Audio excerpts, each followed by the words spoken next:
a sociedade da informação e o direito digital.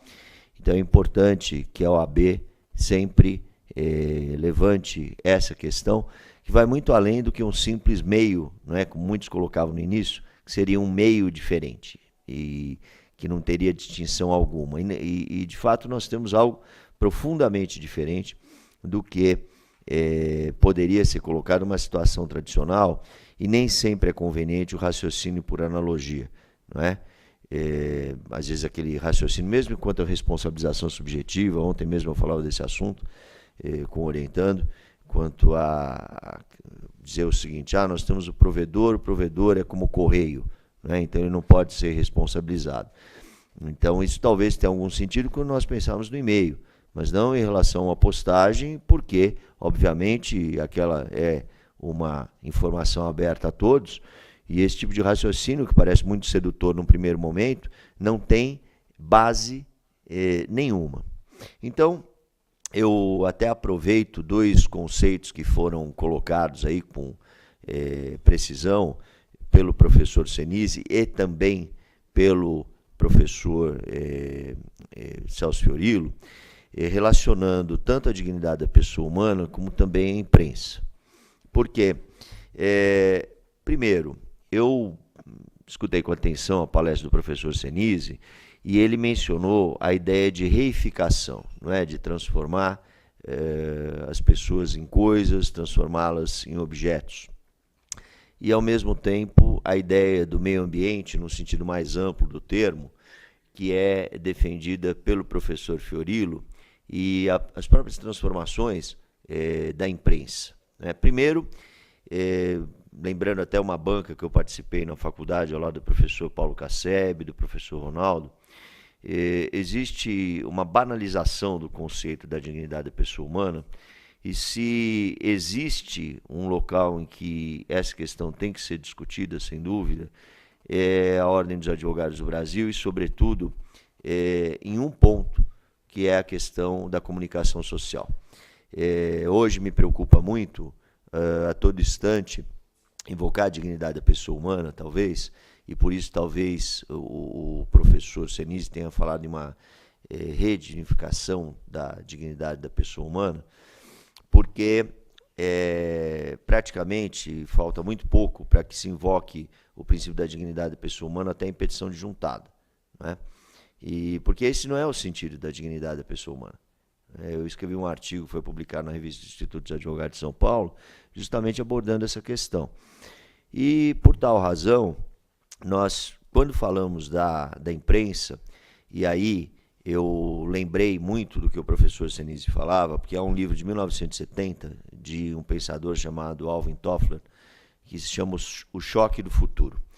E bem antes até da popularização da internet e do seu uso comercial aqui no Brasil em 1995, a partir de 1995, nós passamos a ter essa discussão justamente da transformação paulatina das pessoas em coisas. E o Alvin Toffler dizia o seguinte, que citando as bonecas que são muito conhecidas, basicamente a Barbie, né? Então ele dizia o seguinte, que antes, mais ou menos nos anos 50, nos anos 40, uma menina ganhava uma boneca e aquilo simulava uma relação entre mãe e filha, né? E a boneca às vezes era de pano, muitas vezes estava lá suja, poída, e aquilo era mantido porque existia uma relação de afeto. E aí ele mencionou o que passou a acontecer com a popularização da Barbie, em que aquele mesmo objeto, que seria um primeiro objeto de amor passou a ser profundamente descartável, né? Então isso é interessante porque cria um modelo de comportamento. Cria um modelo de comportamento nas relações de parentesco, como uma relação, por exemplo, entre mãe e filho, mãe e filha. Cria um modelo de parentesco, um modelo de comportamento também para as relações afetivas que nós temos, né? Entre namorados, entre cônjuges, entre conviventes, enfim. E nós temos observado que esse processo tem se acelerado com o advento da internet. Por que que isso veio à mente? Justamente porque nós falamos aqui dos anunciantes. E tudo isso, né, e a ideia é falar sobre sociedade de consumo. A sociedade de consumo tem dois pilares: produção em massa e publicidade. Porque não é possível, de alguma maneira, vender um produto se esse produto não for de alguma forma divulgado. Então, por essa razão, quando nós falamos em publicidade, nós discutimos os meios de comunicação como um todo e discutimos a internet. As discussões que existiram até o momento em relação à liberdade de imprensa são as mesmas quando nós passamos essa questão para as relações de consumo, né? Da mesma forma que o órgão de imprensa, e isso é legítimo, a liberdade de expressão ela é importante, mas ela não é o único valor no nosso sistema. Em outras ocasiões, nesse mesmo Congresso, eu já salientei isso, que a nossa Constituição não pode ser a Constituição do direito norte-americano, que nada tem a ver com o direito brasileiro. No direito norte-americano, na primeira emenda, nós temos, de uma forma clara, a proteção à liberdade de expressão. A questão, por exemplo, da proteção à intimidade vem implícita na quarta emenda. Então, foi uma construção teórica que depois foi discutida na jurisprudência. Então, quando se coloca, se cotejam as duas emendas, obviamente, uma é explícita e outra é implícita. Isso não acontece no nosso país, onde nós temos, no artigo 220, que trata da comunicação social, de uma forma nitidamente clara, no parágrafo 1º, a necessidade de que a comunicação social seja conjugada com respeito aos direitos da personalidade. Então, nós temos isso no artigo 5º, inciso 5º e inciso 10, né, que deve ser analisado nesse contexto. E, infelizmente, o que a grande imprensa faz é uma leitura, e também os publicitários, é isso que eu quero enfatizar nesse ponto, é uma leitura seletiva dos dispositivos constitucionais. Então, nós temos o artigo 5º, inciso 9º, que garante, obviamente, a liberdade de imprensa, né? E nós temos o 220, parágrafo 2º, vedação também de qualquer tipo de censura. Agora, a leitura que se faz, que os grandes órgãos de imprensa acabam fazendo, eu até fiz aqui um trocadilho, mas acho que foi inconsciente, né? Os grandes órgãos de imprensa, porque eu já falei desse assunto também. Mas os grandes órgãos de imprensa que envolvem aí grandes empresas realizam uma leitura seletiva. Eu, uma vez, fui convidado para uma grande emissora de televisão, a maior do país, para falar sobre esse assunto, em um debate, né? E aí eu não podia ir no dia, indiquei uma outra professora, que inclusive foi meu orientador no mestrado, e falei que minha forma de pensar era idêntica, ou seja, que nós temos que analisar os dispositivos em conjunto. Obrigado. Os dispositivos em conjunto. E aí, o que aconteceu? O jornalista queria me convencer do contrário. E aí eu lembrei um pouco também, agora, nesse mesmo momento, do que o professor Senise colocava. Ou seja, que nós temos, por vezes, pessoas que querem atuar fora da sua área, o que não tem sentido algum, né? Nós temos uma especialidade e temos um conhecimento técnico. Então, tudo isso leva ao nosso tema de hoje, que é justamente criação publicitária, consumidor e liberdade de expressão nas redes sociais, como todos podem verificar na tela. E partimos da ideia de publicidade na internet. Eu tenho aqui um estudo que foi feito pela US Media e que tratou do mercado de mídia na América Latina em 2013. Então, nós temos aqui alguns dados no sentido de que houve um crescimento de 15,46% na internet, o texto está em inglês, não é? Nos primeiros meses, a alusão é feita aos primeiros 6 meses de 2012, mencionando o crescimento das várias mídias no Brasil. Então, nós tivemos um crescimento de 15,46%, a TV paga 15%, a TV aberta 13%, rádio 8,8%, não é? Também outras mídias 6,7%, jornais 2,93%.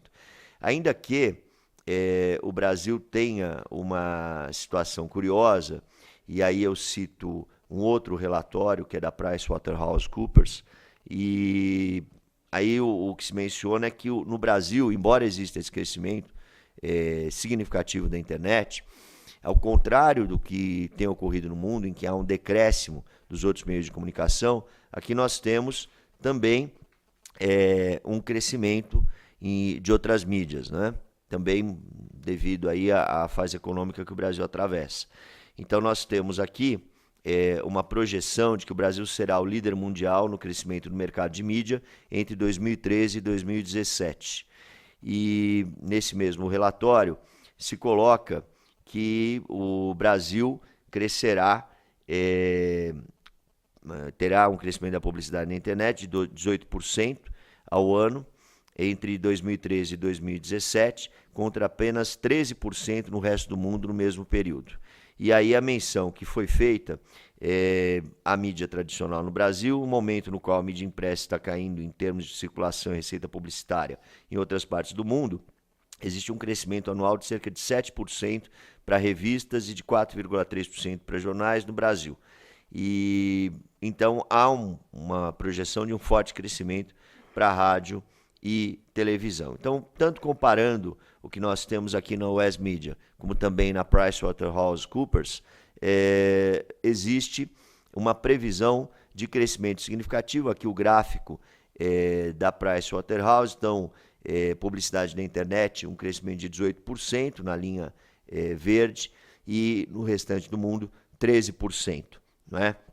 Então, como eu salientei, um crescimento significativo, mesmo se nós pensarmos nos livros, por exemplo, aqui na parte inferior da tela, há uma perspectiva de crescimento de 5,1% no Brasil, enquanto nos demais países de 0,5%. Né? Isso leva à questão principal, que é a da publicidade nas redes sociais. Então nós temos aqui na tela várias redes sociais, né, desde o Facebook até o Twitter, Flickr, Foursquare, enfim, LinkedIn. E isso, inclusive, no exterior se discute muito. Aqui no Brasil nós temos uma série de restrições quanto à publicidade dos serviços jurídicos, o que, aliás, é muito correto, né, porque é uma proteção contra maus serviços. Porque muitas vezes nós podemos ter profissionais que tenham formação deficiente e que usem aí outras estratégias para a captação de clientela. E aqui a linha do Tribunal de Ética e Disciplina da OAB e o que consta no próprio estatuto é justamente no sentido de restringir quanto às informações daquele profissional em relação à sua formação acadêmica, né? Em relação aos cursos que realizou, em relação às atividades que desenvolveu. Agora, o que é interessante mencionar, e por que eu estou citando isso, é que nós temos aqui a pergunta, né? Ainda não está convencido de que o seu escritório de advocacia, law firm, precisa de uma mídia social, e aí um guia para os advogados, não é? Do que poderia ser desenvolvido em termos de divulgação no LinkedIn. Nós temos, acredito que a grande maioria aqui usa o LinkedIn, eu uso também, né? Mas claro que essa divulgação tem que ser feita com a necessária moderação, né? E dentro do que o Estatuto da Ordem dos Advogados do Brasil estabelece, e dentro das orientações do TED. Não é? Apenas faço essa ressalva para tratar de relações de consumo, porque é sempre algo polêmico. Eu voltei agora à subseção de Ipiranga, a 100ª subseção, à presidência. Estive afastado nesse período que eu fiquei no Instituto dos Advogados de São Paulo, na escola, e eu sempre considero interessante esse debate, porque quando eu estava aqui na seccional, na Comissão de Defesa do Consumidor, presidida primeiro pelo Dr. Frasato e depois pelo Dr. Tavolieri, uma das grandes discussões era a possibilidade de aplicação do CDC aos advogados, o que é algo muito claro, porque nós temos o artigo 14, parágrafo 4º, do Código de Defesa do Consumidor, estabelecendo que a responsabilidade é fundada na culpa. Agora, é curioso comparar isso, por exemplo, com a legislação argentina, e por isso que eu coloquei isso justamente em questão, porque na legislação argentina, profissionais liberais, de uma forma geral, né, que são aqueles que têm formação técnica no sentido clássico do termo, não é simplesmente a inexistência de subordinação, porque o que caracteriza a simples inexistência de subordinação é o profissional autônomo. Então, aqueles que atuam na área de direito do trabalho sabem que há a existência de a necessidade de um curso superior e inscrição em órgão de classe, que é o que acontece também na lei argentina. Mas o que a lei argentina menciona? A lei argentina menciona a publicidade e exclui justamente a questão da publicidade, dizendo o seguinte: quando existir publicidade do profissional, do médico, do advogado, do engenheiro civil, do arquiteto, aquela determinada profissão estará sujeita ao Código de Defesa do Consumidor argentino. Não é assim no nosso sistema. É claro que isso aqui no Brasil teria uma série de restrições quanto à advocacia, seria algo completamente inócuo se nós tivéssemos um dispositivo equivalente, na medida em que a própria classe já coloca limites à questão da divulgação de serviços advocatícios. E eu chego ao cerne aqui da palestra, e talvez usando como referência a publicidade na rede social mais conhecida, que é o Facebook, que substituiu globalmente aquilo que no Brasil era a rede social mais conhecida, que era o Orkut, que nos outros países, tirando um pouco os Estados Unidos, mas normalmente quando nós conversamos com colegas de outros países, estive na semana passada em um congresso em Cartagena de direito autoral e comentava sobre o Orkut e ninguém sabia o que era, né? Por quê? Porque o Orkut realmente se tornou praticamente uma rede social brasileira, né? Então nós usamos como referência, inclusive o professor Ronaldo, uma certa época, tive um grupo de estudos, né, virtual, que discutiu os aspectos jurídicos do Orkut e foi o nosso primeiro estudo. Agora é muito mais interessante, nos dias atuais, por óbvio, estudar o Facebook, porque o Facebook, inclusive, conseguiu de tal forma estar relacionado, e o Facebook e o Twitter, né, está relacionado à atividade publicitária, que todos podem observar que tanto nas embalagens como também eventualmente nas divulgações que nós encontramos em estações de metrô, em revistas, quase sempre há menção ao Facebook. Siga-nos no Facebook, né? Até o professor Fiorilo mencionou isso, né? Que é algo um pouco patológico em relação a pessoas físicas, mas que no ambiente empresarial é algo muito bem calculado e, sem dúvida, anunciado. Inclusive, nós temos aqui publicidade no Facebook, com essas vantagens da rede social que mais cresce no Brasil.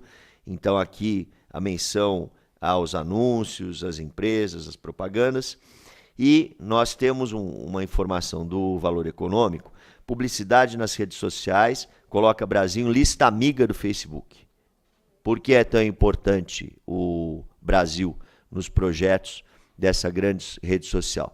Porque o Brasil só tem um número menor de usuários que os Estados Unidos. Porque nós talvez já tivéssemos, e por isso a menção ao Orkut, esse hábito de utilização da rede social e, sobretudo, porque aqui no Brasil todos se expõem muito, né? Talvez nós não estejamos tão ciosos da nossa própria intimidade, né?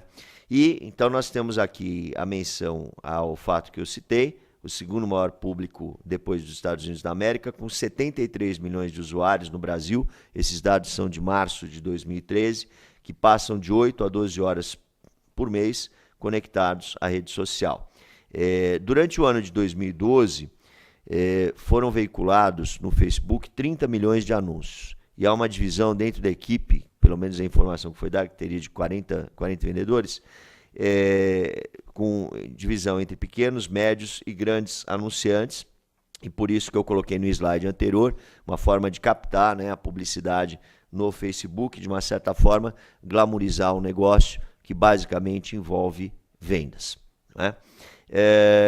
E aí chegamos à questão da relação jurídica de consumo, e vamos voltar ao direito aqui, para tratar dos dispositivos constitucionais e infraconstitucionais aplicáveis. Em primeiro lugar, o artigo 220, parágrafo 3º, inciso 2º, ele menciona a proteção que existe, né, da família em relação à publicidade e também menciona, de uma forma muito interessante, o meio ambiente.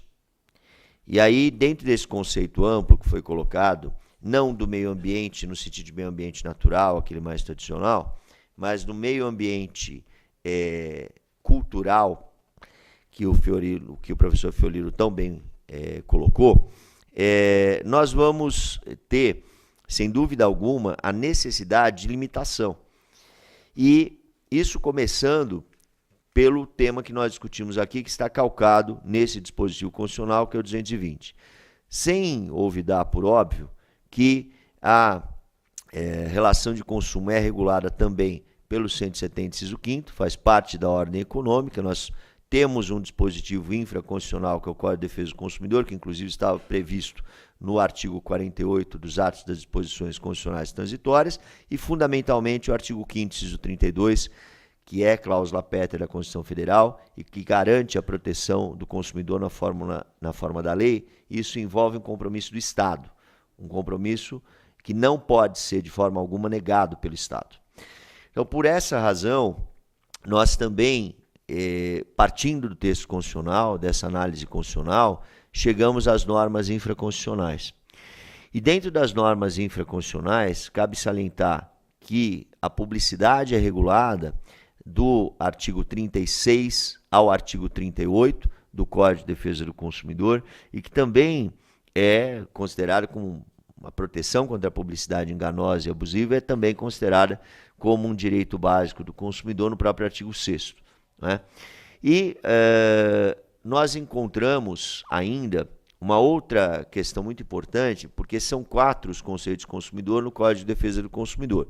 Destinação final, prevista no artigo 2º caput, a coletividade de pessoas ainda que indeterminada, no artigo 2º parágrafo único, e também as vítimas do evento no artigo 17. Mas especialmente porque eu discuto aqui, nós temos o artigo 29, as pessoas expostas às práticas previstas a seguir, que embora eventualmente possam envolver relações contratuais já entabuladas, porque nós temos, por exemplo, o artigo 39, né? E lá temos práticas abusivas na comercialização, mas também na fabricação, enfim. Em regra, nós temos aqui uma fase pré-contratual, a fase da oferta, que está prevista a partir do artigo 30, mas principalmente a partir do artigo 36, do 36 ao 38, nós encontramos ali as questões relativas à publicidade clandestina, enganosa e também abusiva.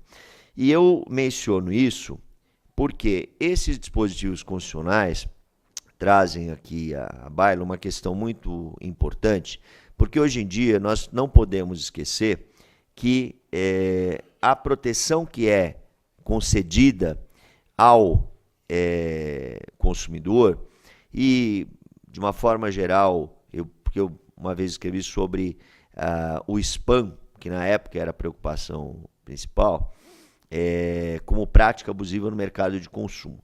Sem dúvida, hoje, muitos recebem mensagens eletrônicas não solicitadas, que nós denominamos de spam, mas hoje, essa geração atual, pouco usa o e-mail. Até porque o e-mail é uma forma de transição para incluir outros excluídos digitalmente, que são os idosos, né? Porque talvez até mais frequente do que as pessoas de baixa renda ou de uma renda praticamente inexistente, em suma, a inclusão dos pobres na própria rede, nós temos um problema muito sério quanto à inclusão do idoso. E um caminho para a inclusão do idoso é justamente o e-mail. Então ele passa a raciocinar como se escrevesse uma carta. Agora, isso a geração atual já quase não tem. O que nós temos, na verdade, é um contato via WhatsApp ou via...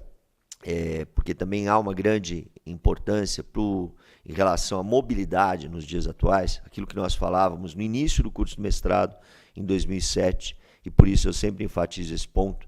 Nós temos um tema inesgotável. O Centro Universitário das Faculdades Metropolitanas Unidas foi muito feliz na escolha dessa linha de pesquisa, e aí nós temos como pioneiros a professora Liliana Minardi Paisani, o professor Roberto Sinise Lisboa, o professor Adalberto e o outro grupo também que se juntou a esses pesquisadores iniciais, né, dentre os quais eu me incluo, também o professor Irineu, todos os professores estão aqui da faculdade. Muito interessante, por quê? Porque nós temos uma alteração permanente, né? Eu lembro, por exemplo, da professora Regiane, que no início discutia, né, algumas questões que estavam ligadas a um provedor específico que, no final do semestre, já não tinha relevância nenhuma, né? Então, quando aquilo começou a ser discutido, era um tema fantástico. No final do semestre, até houve uma alteração no projeto, né? E não havia mais por que discutir aquele assunto. Por quê? Porque o ambiente digital ele se altera com frequência. Então, existem outras linhas de pesquisa, eu não me refiro aqui a um mestrado, por exemplo, como o da PUC ou como o da USP, porque hoje em dia esses mestrados mais antigos, mestrados e doutorados mais antigos, são respeitados dentro da sua estrutura. Mas nós encontramos muitas linhas de pesquisa repetitivas, né? Envolvendo questões que não são abertas, né? Então, eu vou já encerrar minha palestra e simplesmente dizer o seguinte: nós temos aqui, e por isso que eu estou falando das opções técnicas, eu citei o artigo que eu escrevi, as opções que são ligadas à própria estrutura teórica. Então, nós temos o Adblock, né, que é possível, e vocês encontram aqui, a retirada de propaganda do próprio Facebook, né? Então, está ligado também, por exemplo, ao anti-spam. Da mesma forma que nós podemos considerar como prática abusiva o artigo 39, também e podemos usar o anti-spam. E aqui, já encaminhando para o final da minha palestra, eu justamente quero discutir a questão da publicidade clandestina que está no artigo 36, que é não reconhecer uma peça publicitária imediata e facilmente como tal. Porque se nós observarmos os debates que existem entre os publicitários da internet, o que é mais frequente? O que é mais frequente é justamente buscar uma maneira em que a publicidade não seja percebida pelo consumidor, o que é algo muito grave. Isso já existe em relação ao merchandising, nas telenovelas, mas também é muito sério quando nós falamos em algo que não pode ser percebido nas redes sociais, e o conceito de publicidade clandestina ou simulada é rigorosamente o mesmo. Quais são as conclusões do que eu coloquei aqui? Nós, sem dúvida, temos uma aplicação integral dos dispositivos constitucionais e dos dispositivos infraconstitucionais que eu citei, né? E por tal razão, né, a liberdade de expressão ela inexiste quando nós temos violação às relações de consumo, né? Seja porque nós temos que ter uma análise conjunta desses dispositivos que já foram citados anteriormente, que passam pelo artigo 1º, né, dignidade da pessoa humana, artigo 1º, inciso 3º, seja porque também, né, e isso eu estou até excluído da minha análise CONAR, os dispositivos de autorregulamentação, porque também se insiste muito nisso, né? E aqui nós temos a necessidade da presença do Estado para reequilibrar essas relações jurídicas, né? Então, por tal razão, nós temos uma aplicação integral do artigo 36, do artigo 37 e, sobretudo, quando falamos em publicidade em rede social, a possibilidade de inversão automática do ônus da prova, que é prevista no artigo 38 do Código de Defesa do Consumidor, que é a chamada inversão legal ou inversão op legis, que é distinta da inversão judicial, que está no artigo 6º e 8º, fundada no critério da hipossuficiência e da verossimilhança da alegação. Então, eu devo dizer e concluir a minha palestra dizendo que eu estou muito honrado de estar aqui novamente neste ano, de encontrar um grupo de bons e grandes e já amigos de longa data, professores aqui do Centro Universitário das Faculdades Metropolitanas Unidas, encontrar muitos colegas de profissão, muitos orientandos e realmente de poder tratar deste tema nesta manhã. Obrigado a todos.